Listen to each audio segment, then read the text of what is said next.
Kia ora and welcome. Welcome to another episode of The Leadership Lounge. I'm Katie, I'm your host, and yes, we are back, episode 64 of The Leadership Lounge. We're taking up towards that 100, and I'm thinking, do I start to make plans now for that celebration? Anyway, here we are.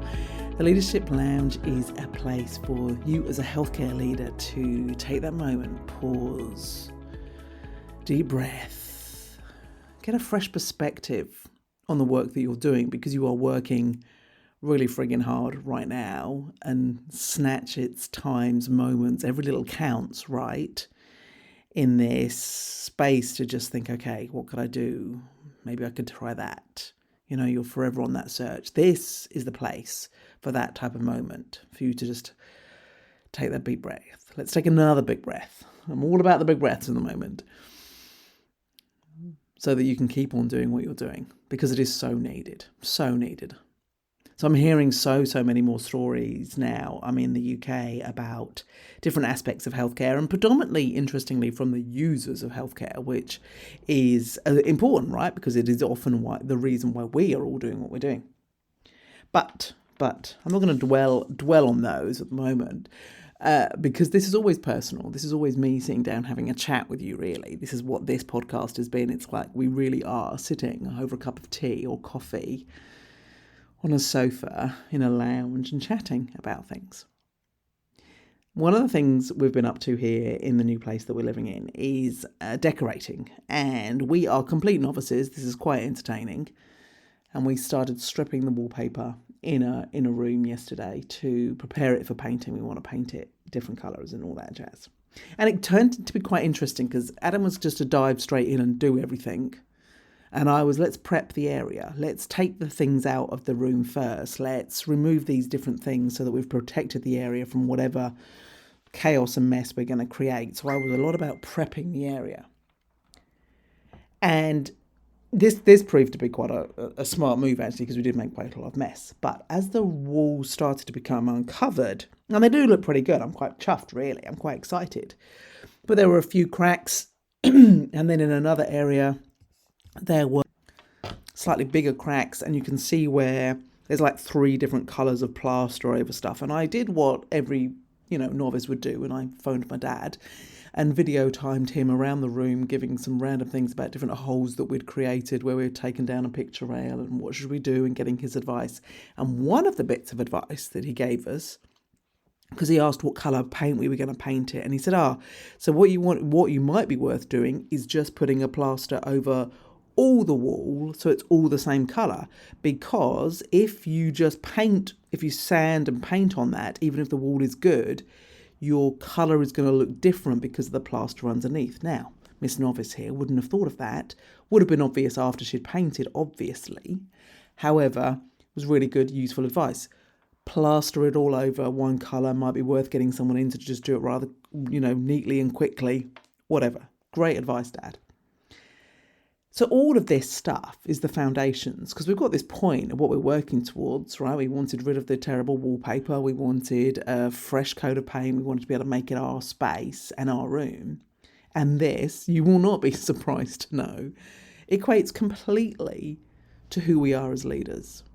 And I actually spend an awful lot of my time when I am coaching or mentoring people in this space of the foundations. Had a look back on my blog, and I've got a lot of posts around this start here, or, when you're looking for the first things to do. That starting point seems to be where I gravitate towards. So what are then the foundations for you as a leader? And the important thing about the foundations, and I have no idea if this translates to the paint analogy, we might have to drop that quickly, is that we can come back and revisit these at any time. We are not a plaster and then painted over. We are evolving things, humans, all the time. And so revisiting your foundations and what it is that you're there for is always a good idea. Always a good idea. So what are they then? So my little note-taking and reviewing of various different things, and just reflecting on a couple of coaching conversations I've had with some clients as well. The first thing, and I always lean into this one to start with, and this is around understanding who you are in terms of what your values are and what your strengths are. Now, whether you do, I got into a great conversation with a marvellous woman. You need to check out Daria Williamson around. Do you do values first with a client or do you do strengths first? And, I think they often do sit hand in hand and for different reasons, and they mold together differently. So I do you, okay, on this one. But knowing what your values are, and Brené Brown would encourage you to get down to 2 values. I always found that quite challenging. And I was listening to an interesting book the other day where it talked about how you pull in different values in different contexts. Now, I don't think this means that you change completely. So say like you might have a bundle of 5 or 6 values. 2 are going to be more pertinent in the work environment, 2 more pertinent at home. So, my thinking over values has been a constant evolution. But knowing what they are, even if it's your bundle of 5 or your top 2, it's really important that you know what they are, because this is about talking about what matters to you and they guide your decisions. So you need to know what is beneath your decisions. And the other thing is that they'll often be a form of trigger when other people are not doing things that align with your values. And that's really important to understand so that you can get a handle on it. So values, really important. Strengths, also really important, because knowing what you are really good at is where you're going to excel. I got asked in an interview the other day, what would be my forte in this space? I was so excited by the question. I love it. And it's because I really know what my strengths are, and I really know what lights me up, and I really know how I bring the most value to the world. So it was a great interview question. What is your forte that you're bringing into this job? Great question. I loved it. So knowing what your strengths are really important, but this, as well as knowing what you're really good at and what can light you up, it also helps you now, whether you're going to use the word weaknesses, whether you're going to use the word challenges, whether you need potential, whatever the other things are. And again, Daria Williamson, go check out her work on strengths. She is my person I would phone to have any kind of conversations. There's a lot of good places you can find assessments and tools to help you understand your strengths, and I'll pop a link in the show notes to a blog post that I've done that kind of sums up some of the most commonly used ones and what the differences are and how I found them, and you can check them all out for yourself, because the important thing is to find the one that sits with you, that resonates with you and that you can work with. But check out Daria Williamson, because she really understands this work on a number of different levels. So whatever that other flip side is to your strengths, it helps you know a couple of things. Who else do you need in your team? Who else do you need to partner with? Who you bring in? Because one of the risks that we get into when we're in a leadership role, and particularly when we're hiring a team, is we hire people that are all the same as us. And that's really no use, because that drops your ability to get stuff done, to be quite honest. You need a diverse team. So knowing what you need in a team is really cool. I worked with an amazing leader, and the time I worked with her the most closely was probably when we were working at the airport, at Auckland Airport during COVID, and she pulled together a group of very different people that all brought something different, and she was wise and smart, and she knew what she was doing because she needed to achieve so much in that space. And she needed, there were some general characteristics, but we needed to have different ways of putting things together. So that was a great example of it. So you need to understand those. So you need to know what other things you need in your team or the resources that you can pull on. But they also talk to your potential. And this is where Daria Williams, I really like Daria's work, because she talks about this space of potential. It's things that you enjoy doing, but you're not great at. So stuff that you want to work on, and this is really useful for when you're having conversations about your 12-month objectives or you're thinking about your next step in your career. This potential space can get really exciting. Potentially, I could be a great home decorator. We'll wait and see, shall we? I'll keep you posted on that one. Okay, so we've got value strengths, and I will often now include that when I'm working with a client is the emotional culture deck. How you want to feel when you're at work, really important, leads you to some different insights to the values and the strengths, but also how you want others to feel when you are their leader. So slightly different sides of the same coin, but using the emotional culture deck. So they are very useful personal insight awareness tools. And that really is the nutshell of that values and strengths piece, is around this insight and self-awareness. Now, the best book for looking at that is, I've completely forgotten who it is. And of course, I have no books here. but it's called Insight, and I will pop the link to it. I won't try and jungle my brain right now, but I'll pop the link to it in the show notes. Really, that we are not as self-aware as we think we are. We're often all saying, oh yeah, I've got great self-awareness. I read this book and I'm like going, yeah, nah, I don't. I actually don't. I think I do, but I don't. And it's a continual work in progress. So that's one area of the foundations that you need to think about, revisit, check you're really clear on.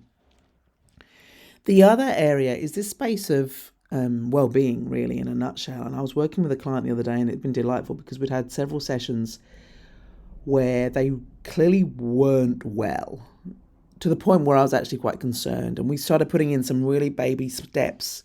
Oh, I'm going to have to pause and have a cough. It's early morning here. Hold on. I'm working with this woman. And my voice is clearly going. That is clearly the wallpaper coming down. Anyway, talking and coughing. Okay. And working with her, it was very clear that her foundation needed to be her well-being. You couldn't even start thinking about values and strengths and what do I need and all this kind of stuff until she had got some of the fundamentals right in terms of, am I drinking the right stuff? Am I eating the right stuff? Am I getting enough rest? Am I feeling safe? Reminds me very much of the Maslow hierarchy around our crucial needs for survival first. So the well-being piece of this. Now, this is important for a just functioning perspective, which is where this particular client was at. And I am so delighted that she has created these incredible habits that have been sustainable over some time now. And it's been a beautiful transformation to help walk alongside her with. But it's also a sustainability thing. And healthcare, I cannot stress the number of stories I'm hearing about the burnout and the intensity and from a number of people.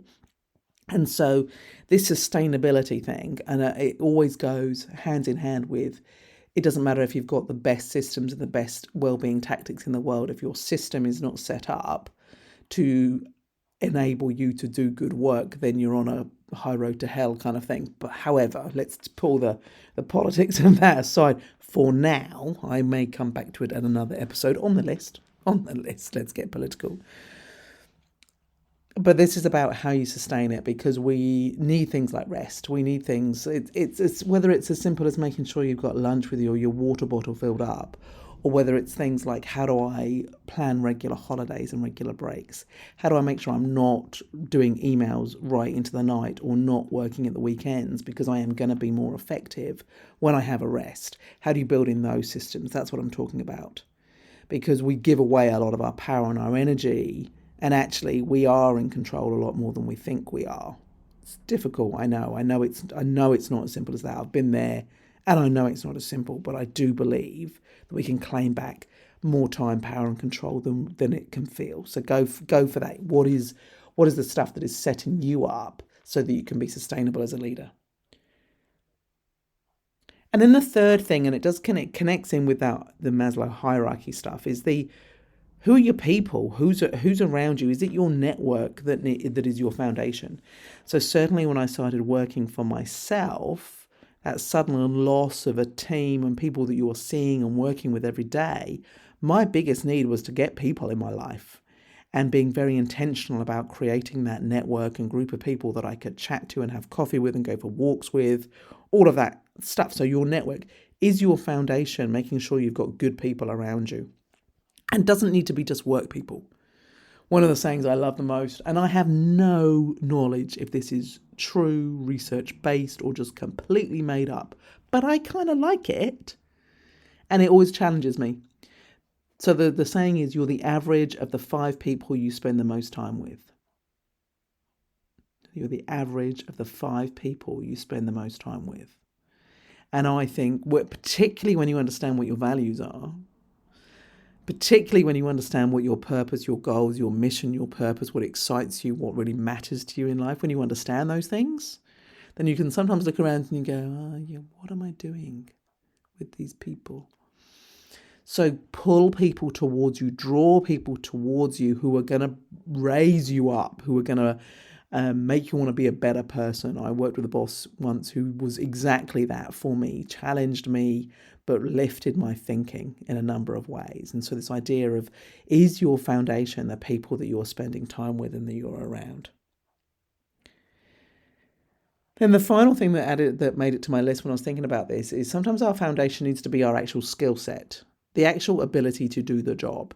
So if your job requires you to understand finance reports, do you understand finance reports? And if you don't, go and find out somebody who can explain them to you. If it's that you have to deliver a particular type of training and you don't know how to do that, then you go on a course and you find out how to do that particular type of training. So what are the core skills that you are required to be able to do the job? So moving back to the UK from New Zealand, there's quite a focus on qualifications, I have to say, but there are quite a number of legislative things and different safeguarding in particular is one of the things that comes up in every job advert. So Adam and I have been doing some courses on safeguarding because this is the stuff that's important in whatever job that we step into or whoever I may be working with. So it's understanding what are the core things and getting yourselves equipped as a foundation, because you're not going to be able to move into that stuff, into the detail of the work. You're going to come a cropper at some point if you haven't got these foundations. Now, you might not need to do all of those things, but it's about understanding what are the foundations I need. And that can connect with what you're doing the work for. So you've got to ask yourself about, okay, why am I in this leadership position? Why am I doing what I'm doing? And where is my direction? Where am I heading in this space that I need these foundations for? What am I setting myself up for? So it might be that this is about leaving your legacy as a leader. So you want to revisit all of these things now because you're going to be retired or moving on in 5 years. What is my legacy that I want to leave? And have I got the best foundations for that? Is this about impact? Is this about I have got energy and motivation and I am desperate to make a change? I want to make a difference. So what is the impact you want to have? And therefore, what are the foundations that you need to have that impact? Is this about a specific goal? Have you been given a project or a target, for want of a better word? Is this a goal that you want to achieve? So therefore, what are the foundations for that? This equates very easily into a lot of sports metaphors, which I will avoid, but they'll come to mind. But if you think about a leadership goal, whether this be a project that you want to deliver on, whether it be a team you want to create, what is the goal and what are the foundations then you need for that goal? Equally, it might be that you want advancement, you want promotion, you want to go up the ladder. And therefore, what are the foundations that you need for that? What are the next 2 jobs that you want and what is going to help you get into those? There's nothing right or wrong with any of these things. You've got to be honest with yourself about what is your intentions about being a leader right now. And then you can go put the plan in place as to, okay, so if that's my intention, where am I at with these foundational aspects of values, strengths, my network, my sustainability habits, whether that be wellness, whether that be reflection, where am I with that? And where am I with my actual core skill set and my network? Did I say network? I got distracted by my little toggles on my jumper hitting the table I'm sitting at. Sorry. So easily distracted, even when recording my own podcast. Okay. So we've got our intentions as to why we're in the job. We've got all these habits, and you can then form out your plan as to what actually needs some attention right now. There we go. That was my thinking this morning. That's our chat in the lounge this morning. It's morning here anyway. When you're listening to it, who knows? Who knows? Do tell me. I'd love to know. Where do you listen to the podcast? Cars, offices, going to sleep, I don't know. Whatever it is, I'd love to hear. So thank you for listening to another episode of the Leadership Lounge. Some other key points from this and some more detail maybe will be in the No Jedi email, which will be coming out later in the week. So you can sign up for that at katiequinney.com/subscribe. There are a heap of resources that you can download for free on that website, and that will also get you into the subscription list for the email. So you can check those out as well. I'll pop, as usual, all the show links? The links in the show notes. That's the phrase I'm after. And it was lovely talking to you again this morning. And I will be back with another episode of the Leadership Lounge next week. You all take care. Thank you for doing what you're doing. You are doing way better than you think you are. Remember that.